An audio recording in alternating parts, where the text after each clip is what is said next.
కొందరు గాంతోటి ఏంది, గాడెంత గీడెంత అంటారు. మనిషి ఆడ నుంచి బయటకు వచ్చినాక ఆడ నుంచి వచ్చినోడు కూడా నా ముందు వీడెంత అనే అనుకుంటాడు కదా. సాలేనక సాలే కదా తమ్మి. ఇక్కడ ముచ్చట విషయం గురించి కాదు, విజయం పొందడం గురించి. అది జరగాలంటే యుద్ధం జరగాలి.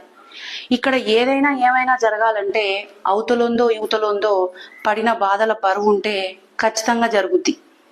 ఈ రోజులలో మనుషులు ఎట్లా తయారయ్యాలంటే వాళ్ళు చేసే పనులు క్రియలు ఎప్పుడు ఎదుటి మనుషుల మనస్సు నొచ్చుకునేటట్టుగానే ఉంటాయి.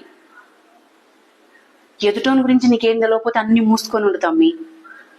ఆడు పొద్దున్న లేతే ఎవరితో తిరుగుతాడు, పొద్దున్న లేతే ఎవరితో కలుపుతాడు, వాడు వెళ్తే ఎవరే వాళ్ళు వస్తారు, వాని విధానం ఏంది, వాని స్వభావం ఏంది, వాని మొండితనం ఏంది, ఇవన్నీ తెలుసుకోకుండా వాడిని గెలికితే ఉంటది తమ్మి.